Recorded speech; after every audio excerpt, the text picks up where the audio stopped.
ನಿನ್ನೆ ಮಧ್ಯಾಹ್ನ ಸಮಯದಲ್ಲಿ ನನಗೆ ಒಂದು ಕರೆ ಬರುತ್ತೆ. ಮಾದಹಳ್ಳಿ ಗ್ರಾಮದಿಂದ ಗ್ರಾಮಸ್ಥರು ಕರೆ ಮಾಡಿ ತಾಯಿಯನ್ನ ಮಗನ ಕೊಲೆ ಮಾಡಿದ್ದಾನೆ ಅಂತ ಹೇಳ್ತಾರೆ. ಮಾಹಿತಿ ಬಂದ ಕೂಡಲೇ ಘಟನೆಗೆ ಸಂಬಂಧಿಸಿದಂತೆ ಮಾಹಿತಿ ಪಡೆಯುತ್ತೇನೆ. ಗ್ರಾಮಕ್ಕೆ ಹೋಗಿ ಸ್ಥಳೀಯರನ್ನು ಕೇಳಿದಾಗ ಯಾರು ಕೂಡ ಮಾಹಿತಿ ಕೊಡೋದಿಲ್ಲ. ಸುಧಾ ವಾಸವಿದ್ದ ಮನೆ ಬಳಿ ಘಟನೆಯಾಗಿದ್ದು ಅಂತ ತಿಳಿಯುತ್ತೆ. ಮನೆಯ ಬಳಿ ಹೋದಾಗ ಅಲ್ಲಿ ರಕ್ತ ಕಂಡು ಬರುತ್ತೆ. ಈ ಒಂದು ಪ್ರಕರಣದಲ್ಲಿ 4 ಜನ ಆರೋಪಿ ಇದ್ದಾರೆ. ಅನೈತಿಕ ಸಂಬಂಧ ಅನುಮಾನಕ್ಕೆ ಕೊಲೆ ಮಾಡಿದ್ದಾರೆ. ಈಗಾಗಲೇ ತಂದೆ ನಂಜುಂಡಪ್ಪ, ಮಗ ಶಿವರುದ್ರಪ್ಪ ಆರೋಪಿಯನ್ನು ಬಂಧಿಸಿದ್ದೇವೆ. ಪ್ರಮುಖ ಆರೋಪಿ ಮಗನೇ ಆಗಿರ್ತಾನೆ. ಆತನನ್ನ ಬಂಧಿಸಲಾಗಿದೆ. ಎಸ್ಪಿ ಮಲ್ಲಿಕಾರ್ಜುನ್ ಬಾಲದಂಡೆ ಹೇಳಿಕೆಯನ್ನು ನೀಡಿದ್ದಾರೆ. ವರದಿ ಸಮೀರ್, ಮೈಸೂರು. ನಿನ್ನೆ ಮಧ್ಯಾಹ್ನ ಸಮಯದಲ್ಲಿ ನನ್ನ ಮೊಬೈಲಿಗೆ ಒಂದು ಕರೆ ಬರ್ತದೆ. ಆ ಕರೆ ಮೂಲಕ ಒಬ್ಬರು ಕಾಲ್ ಮಾಡಿ ನಮ್ಮ ಊರಿನಲ್ಲಿ ಹೀಗೆ ಒಬ್ಬ ತಾಯಿಗೆ ಮಗನೇ ಸಾಯಿಸಿ ತದನಂತರದಲ್ಲಿ ಬೆಂಕಿಯಿಂದ ಸುಟ್ಟು ಹಾಕಿದ್ದಾನೆ ಆ ಬಾಡಿಯನ್ನು ಅಂಥೇಳಿ ಒಂದು ಮಾಹಿತಿಯನ್ನು ಕೊಡ್ತಾರೆ.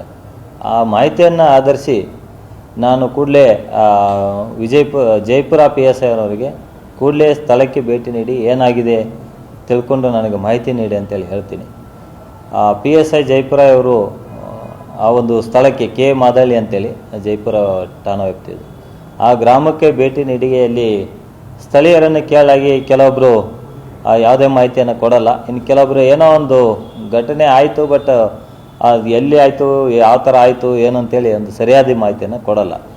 ಅದಾದಮೇಲೆ PSI ಅವರು ಅಲ್ಲಿ ಏನು ಯಾವ ಮನೆ ಹತ್ತಿರ ಘಟನೆ ಆಯಿತು ಅಂತೇಳಿ ಅಲ್ಲಿ ಸ್ವಲ್ಪ ಅಕ್ಕಪಕ್ಕದಲ್ಲಿ ನೋಡಿದಾಗ ಅಲ್ಲಲ್ಲಿ ರಕ್ತದ ಕಲೆಗಳಿರುವುದು ಕಂಡು ಬರ್ತದೆ. ಆ ಒಂದು ಇದನ್ನು ಆಧರಿಸಿ ಅಲ್ಲಿ ಏನೊಬ್ಬರು ಸುಧಾ ಅಂತೇಳಿ ಇರ್ತಾರೆ, ಆ ಒಂದು ಮನೆಯಲ್ಲಿ ವಾಸವಾಗಿರ್ತಾರೆ. ಸುಧಾ ಮತ್ತು ಅವ್ರ ಗಂಡ, ಅವರು ಮಗ, 3 ಜನ ಇರ್ತಾರೆ. ಮಗನ ಹೆಂಡತಿ ಮತ್ತು ಮಕ್ಕಳು ಇವರೆಲ್ಲ ಅಲ್ಲಿ ವಾಸ ಮಾಡ್ತಾ ಇರ್ತಾರೆ. ಆ ಮನೆಯಲ್ಲಿ ಆ ಸುಧಾ ಅನ್ನೋರು ಡೆತ್ ಆಗಿದ್ದ ಬಗ್ಗೆ ಒಂದು ಪ್ರಾಥಮಿಕ ಮಾಹಿತಿ ಸಿಗ್ತದೆ. ಆ ಮಾಹಿತಿಯನ್ನು ಆಧರಿಸಿ ಹೆಚ್ಚಿನ ಒಂದು ಮಾಹಿತಿಯನ್ನು ಕಲೆ ಹಾಕಿದಾಗ ಈ ಒಂದು ಘಟನೆ ನಮಗೆ ಹೊರಗೆ ಬರ್ತದೆ. ಈ ಒಂದು ಘಟನೆ ಏನಂತಂದರೆ, ಸುಧಾ ಅನ್ನೋರು 48 ವಯಸ್ಸು. ಇವರು ಮತ್ತು ತಮ್ಮ ಗಂಡ ಮತ್ತು ಮಕ್ಕಳ ಜೊತೆ ಏನು ಜೀವನ ಮಾಡ್ತಾ ಇರ್ತಾರೆ. ಒಂದು 3 ತಿಂಗಳ ಹಿಂದ್ಗಡೆ ಆ ಒಂದು ತಾಯಿ ಏನಿದ್ದಾರೆ ಸುಧಾ ಅಂತೇಳಿ, ಇವರು ಯಾರ್ದೋ ಒಂದು ಬೈಕ್ನಲ್ಲಿ ಹೋಗ್ತಾ ಇರುವಾಗ ಯಾರೋ ಒಂದು ಫೋಟೋನೋ ವಿಡಿಯೋನೋ ಮಾಡಿ ಆ ಮಗನಿಗೆ ಕಳಿಸಿದ್ರು. ಅದಾದಮೇಲೆ ಮಗ ತಾಯಿಗೆ ಜಗಳ ತೆಗೆದಿದ್ದ. ಈ ವಯಸ್ಸಿನಲ್ಲಿ ನೀನು ಈ ಥರ ಯಾಕೆ ಮಾಡ್ತಾ ಇದೆ ಅಂತೇಳಿ ಜಗಳ ತೆಗೆದಿದ್ದ. ಆ ಒಂದು ಹಿನ್ನೆಲೆಯಲ್ಲಿ ಒಂದು ಗಲಾಟೆ ನಡೀತಾ ಇತ್ತು ಅಂಥೇಳಿ ಅವ್ರ ತಾಯಿ ಮಾಹಿತಿಯನ್ನು ಕೊಡ್ತಾರೆ. ಅದನ್ನು ಆಧರಿಸಿ ನಾವು ಕೂಡಲೇ ಒಂದು ಕೊಲೆ ಪ್ರಕರಣವನ್ನು ದಾಖಲು ಮಾಡಿಕೊಂಡು ಸ್ಥಳಕ್ಕೆ ಭೇಟಿ ನೀಡಿದಾಗ ಒಂದು ರಕ್ತದ ಕಲೆಗಳು ಮತ್ತು ಆ ಒಂದು ಅಫೆನ್ಸ್ಗೆ ಉಪಯೋಗಿಸಿದ ಒಂದು ದೊಣ್ಣೆ ಇದೆಲ್ಲ ಸಿಗ್ತದೆ. ಅದಾದಮೇಲೆ ಎಲ್ಲಿ ಈ ಒಂದು ಬಾಡಿಯನ್ನು ಸುಟ್ಟಾಕಿದ್ದಾರೆ ಅಂಥೇಳಿ ಅದನ್ನು ಸಹಿತ ಪರಿಶೀಲನೆ ಮಾಡಿ ಅಲ್ಲಿ ಸಹಿತ ನಾವು ಭೇಟಿ ನೀಡಿ ನೋಡಿದಾಗ ಅಲ್ಲಿ ಆವಾಗಲೇ ಒಂದು ಸೌದೆ ಹಾಕಿ ಸುಟ್ಟಿದ ಒಂದು ದೇಹ ಅಲ್ಲಿ ಸುಟ್ಟು ಹೋಗ್ತಾ ಇತ್ತು. ಆ ಒಂದು ಸಂದರ್ಭದಲ್ಲಿ ನಮ್ಮವರು ಭೇಟಿ ನೀಡಿ ಅದನ್ನು ಆರಿಸಿ ಒಂದು ಹೆಚ್ಚಿನ ಒಂದು ಸಾಕ್ಷ್ಯ ಹಾಳಾಗದಂತೆ ಇದು ಮಾಡಿದ್ದಾರೆ. ಈ ಸಂಬಂಧಪಟ್ಟಂತೆ ಕೊಲೆ ಪ್ರಕರಣವನ್ನು ದಾಖಲು ಮಾಡಿಕೊಂಡಿದ್ವಿ ಮತ್ತು ಪ್ರಕರಣದ ಪ್ರಮುಖ ಆರೋಪಿ ಏನು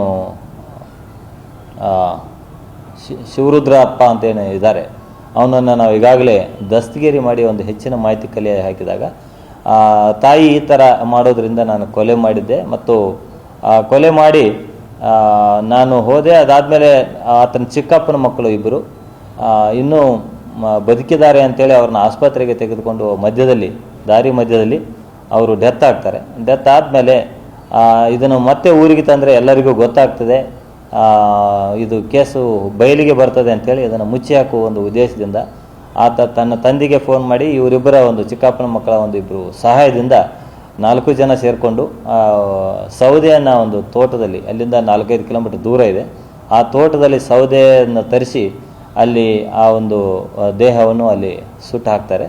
ಅದಾದಮೇಲೆ ಈ ಒಂದು ಪ್ರಕರಣ ಬೆಳಕಿಗೆ ಬಂದು ಈಗ ನಾವು ಈಗಾಗಲೇ ತಂದೆ ಮತ್ತು ಮಗ ಇಬ್ಬರನ್ನು ನಾವು ಸೆಕ್ಯೂರ್ ಮಾಡಿ ಒಂದು ಹೆಚ್ಚಿನ ವಿಚಾರಣೆ ಮಾಡ್ತಾ ಇದ್ದೀವಿ. ಮತ್ತು ಆದಷ್ಟು ಬೇಗನೆ ಇನ್ನಿಬ್ಬರು ಏನು ಈ ಒಂದು ಮೃತರಾದ ಮೇಲೆ ಈ ಒಂದು ಪ್ರಕರಣವನ್ನು ಪೊಲೀಸರಿಗೆ ರಿಪೋರ್ಟ್ ಮಾಡಿದೆ. ಇದನ್ನು ಮುಚ್ಚಿ ಹಾಕಲಿಕ್ಕೆ ಪ್ರಯತ್ನ ಮಾಡಿದ ಅಡಿಯಲ್ಲಿ ಮಗನ ಜೊತೆ ಆ 3 ಜನನೂ ಸಹಿತ ನಾವು ಸೇರಿಸಿ ಈಗಾಗಲೇ ಪ್ರಕರಣವನ್ನು ದಾಖಲು ಮಾಡಿಕೊಂಡು ಹೆಚ್ಚಿನ ವಿಚಾರಣೆ ನಡೀತಾ ಇದೆ. ಒಟ್ಟು 4 ಜನ ಆರೋಪಿ. ಆ ಮಗ ಶಿವರುದ್ರಪ್ಪ ಪ್ರಮುಖ ಆರೋಪಿ. ಆದರೆ ಈ ಒಂದು ಪ್ರಕರಣ ಮುಚ್ಚಿ ಹಾಕಲಿಕ್ಕೆ ಮತ್ತು ಸಾಕ್ಷ್ಯ ನಾಶ ಮಾಡಲಿಕ್ಕೆ ಸಹಕರಿಸಿದಂಥ ಆತನ ತಂದೆ ನಂಜುಂಡಯ್ಯ ಮತ್ತು ಇನ್ನು ಇಬ್ಬರು ಆಕಾಶ್ ಮತ್ತು ಅಭಿ ಅಂತೇಳಿ ಒಟ್ಟು 4 ಜನರ ಮೇಲೆ ಪ್ರಕರಣ ದಾಖಲಾಗಿದೆ. ಅಂದ್ರೆ ಅವರು ಮನೆಯಲ್ಲೇ ಕೊಲೆ ಆಗಿತ್ತು ಸರ್ ಅಥವಾ ಮನೆಯಲ್ಲೇ? ಇಲ್ಲ ಮನೆಯಲ್ಲೇ ಹೊಡೆದಿದ್ದಾರೆ. ಹೊಡೆದಾಗ ತಲೆಗೆ ಎಲ್ಲ ಗಾಯ ಆಗಿದೆ, ಕೈಗೆಲ್ಲ ಗಾಯ ಆಗಿದೆ, ರಕ್ತನೂ ಸಹಿತ ಅಲ್ಲಿ ಬಿದ್ದಿದೆ. ಅದು ಗಾಯ ಆದ ತಕ್ಷಣ ಮನೆ ಮುಂದೆ ಇದ್ದವರು ಒಬ್ಬರು ನೋಡಿದ್ದಾರೆ ಸಹಿತ. ಅದಾದಮೇಲೆ ಅವ್ರ ತಾಯಿನೂ ಸಹಿತ ನೋಡ್ತಾಳೆ. ಅವ್ರ ತಾಯಿಗೆ ಈ ಥರ ಹೊಡೆದಿದ್ದಾರೆ, ಆಸ್ಪತ್ರೆಗೆ ತೆಗೆದುಕೊಂಡು ಹೋಗಿದ್ದಾರೆ. ಮೋಸ್ಟ್ಲಿ ಆಸ್ಪತ್ರೆಯಲ್ಲಿ ತನ್ನ ಮಗಳು ಇರ್ಬೋದು ಅಂತೇಳಿ ಅವಳು ಸಹಿತ ಅಲ್ಲೇ ಅದೇ ಊರಿನಲ್ಲಿ ಇರ್ತಾಳೆ. ಈ ಮಧ್ಯದಲ್ಲಿ ಹಲವರು ಅವಳಿಗೆ ಮಾಹಿತಿ ಕೊಡ್ತಾರೆ, ಇಲ್ಲ ನಿಮ್ಮ ಮಗಳು ಸತ್ತೋದ್ಲು, ಅಲ್ಲೇ ಸುಟ್ಟು ಹಾಕಿದ್ದಾರೆ ನೋಡಿ ಅಂತೇಳಿ. ಸೊ ಅದಾದಮೇಲೆ ಈ ಒಂದು ಪ್ರಕರಣ ಬೆಳಕಿಗೆ ಬಂದ ಮೇಲೆ ಇಷ್ಟೆಲ್ಲ ಪ್ರಗತಿಯಾಗಿದೆ. ಇನ್ನು ಉಳಿದ 2 ಆರೋಪಿತರನ್ನು ಪತ್ತೆ ಮಾಡುವ ಒಂದು ಕಾರ್ಯ ನಡೀತಾ ಇದೆ. ಆದಷ್ಟು ಬೇಗ ಅವ್ರನ್ನ ಸಹಿತ ಅರೆಸ್ಟ್ ಮಾಡಿ. ಇಲ್ಲ, ಅದು ಜಗಳ ಇದ್ದದ್ದು ನಿಜ. ಸುಮಾರು ವರ್ಷಗಳಿಂದ ಇವ್ರ ಮಧ್ಯೆ ಜಗಳ ಇತ್ತು, ಅದು ಇದ್ದದ್ದು ನಿಜ. ಬಟ್ ಈ ಒಂದು ಘಟನೆ ಆಗಿದ್ದು, ಅದರಲ್ಲೂ ಮುಖ್ಯವಾಗಿ ಇದನ್ನು ಮುಚ್ಚಿ ಹಾಕಲಿಕ್ಕೆ ಪ್ರಯತ್ನ ಮಾಡ್ತಾ ಇರೋದು ಒಂದು ದುರದೃಷ್ಟಕರ ಸಂಗತಿ. ಸೊ ನಮ್ಮ ಇಲಾಖೆಗೆ ಮಾಹಿತಿ ಬಂದ ತಕ್ಷಣ ಇದೊಂದು ಪ್ರಕರಣವನ್ನು ಹೊರತೆಗೆಯಲ್ಲಿ ನಾವು ಯಶಸ್ವಿಯಾಗಿದೆ ಅಂತೇಳಿ ಹೇಳಿಕೆ. ನನಗೆ ಸುಮಾರು 2 ಗಂಟೆಗೆ 2 ಅಥವಾ 3 ಗಂಟೆ ಆಗಿತ್ತು ಅನಿಸ್ತದೆ. ಆ ಒಂದು ಸಂದರ್ಭದ ಕಾಲ್ ಬಂತು. ಕಾಲ್ ಬಂದ ತಕ್ಷಣ ನಾನು ಸ್ಟೇಷನ್ಗೆ ತಿಳಿಸಿ ನಮ್ಮವರು ಹೋಗಿ 3:30, 4 ಗಂಟೆ ಆಗಿತ್ತೇನೋ. ಆ ಸಂದರ್ಭದಲ್ಲಿ ಏನೇನೂ ಇರಲಿಲ್ಲ ಅಲ್ಲಿ ಊರಿನಲ್ಲಿ, ಯಾರೂ ಯಾವುದೂ ಮಾಹಿತಿ ಕೊಡ್ತಾ ಇಲ್ಲ. ಏನು ಅವ್ರ ಪಾಡಿಗೆ ಅವರಿದ್ದರೂ ಹೆಚ್ಚಿನ ಮಾಹಿತಿ ಕೊಡಲಿಲ್ಲ. ಸೊ ನಾವು ಸಾಕಷ್ಟು ಬೇರೆ ಬೇರೆ ವಿಧಾನಗಳಿಂದ ಕೆಲವೊಂದು ಮಾಹಿತಿಯನ್ನು ತೆಗೆದಾಗ ಈ ಒಂದು ಪ್ರಕರಣವನ್ನು ಹೊರತೆಗೆಯಲು ಯಶಸ್ವಿಯಾಗಿದೆ.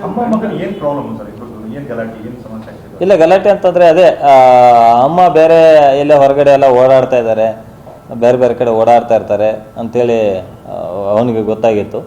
ಮತ್ತು 3 ತಿಂಗಳ ಹಿಂದೆ ಅವರು ಮೈಸೂರಿನಲ್ಲಿ ಯಾರ ಜೊತೆನೋ ಬೈಕ್ನಲ್ಲಿ ಹೋಗ್ತಾಯಿದ್ರು ಅಂಥೇಳಿ ಒಂದು ವಿಡಿಯೋ ಯಾರೋ ಮಾಡಿ ಕಳಿಸಿದ್ರು ಅಂಥೇಳಿ ಆ ಒಂದು ವಿಚಾರಕ್ಕೆ ಅವರಿಬ್ಬರ ಮಧ್ಯೆ ಕಳೆದ ಒಂದು 2-3 ತಿಂಗಳಿಂದ ಗಲಾಟೆ ಆಗ್ತಾಯಿತ್ತು. ಇಲ್ಲ, ಗಂಡ ಆ ಒಂದು ಸಂದರ್ಭದಲ್ಲಿ ಸ್ಪಾಟ್ನಲ್ಲಿ ಇರಲಿಲ್ಲ. ಆದರೆ ಅದನ್ನು ಏನು ಡೆತ್ ಆದಮೇಲೆ ಅದನ್ನು ಮುಚ್ಚಾಕುವ ಒಂದು ಸಂದರ್ಭದಲ್ಲಿ ಆತನು ಸಹಿತ ಸಹಕರಿಸಿದ್ದಾನೆ. ಮತ್ತು ಸಾಕ್ಷ್ಯ ನಾಶ ಇರ್ಬೋದು ಮತ್ತು ಅದನ್ನು ಪ್ರಕರಣವನ್ನು ಬೆಳಕಿಗೆ ತರದೇ ಇರ್ಬೋದು. ಈ ಒಂದು ಚಾರ್ಜಸ್ ಮೇಲೆ ಆತನ ಸಹಿತ ನಾವು ಈಗಾಗಲೇ ವಶಕ್ಕೆ ಪಡ್ಕೊಂಡು ಹೆಚ್ಚಿನ ಪರಿಸ್ಥಿತಿ. ಹೌದೌದು, ಅಲ್ಲೇ ಇರ್ತಾರೆ. ಇಲ್ಲ, ಹೋಗಿ ಬಂದು ಮಾಡ್ತಾಯಿದ್ರು. ಬೇರೆ ಕಡೆ ಮನೆ ಇತ್ತೀಚೆಗೆ ಮಾಡಿದ್ರು ಅಂತ ಹೇಳ್ತಾರೆ. ಬಟ್ ಎಲ್ಲ ಒಂದೇ ಕಡೆ ಇರ್ತಾರೆ, ಅಲ್ಲೇ ಒಂದು ಕಡೆ ಒಂದೇ ಊರಿನಲ್ಲಿ ಇದ್ದು ಇದು ಮಾಡ್ತಾ ಇರ್ತಾರೆ. ಮಗ ಇತ್ತೀಚೆಗೆ ಯಾವುದೋ ಒಂದು ಸಣ್ಣ ಪುಟ್ಟ ಬಿಸ್ನೆಸ್ ಮಾಡ್ತಿದ್ದ ಅಂತೇಳಿ ಒಂದು ಮಾಹಿತಿ ಇದೆ. ಮಗ ಇನ್ನಿಬ್ರು ಹೆಣ್ಮಕ್ಳಿದ್ದಾರೆ. ಅವ್ರಿಗೆ ಇಬ್ಬರಿಗೂ ಮದುವೆ ಮಾಡಿ ಬೇರೆ ಕಡೆ ಇದ್ದಾರೆ, ತವ್ರ ಮನೆಯಲ್ಲಿದ್ದಾರೆ, ಅವ್ರ ಗಂಡನ ಮನೆಯಲ್ಲಿದ್ದಾರೆ.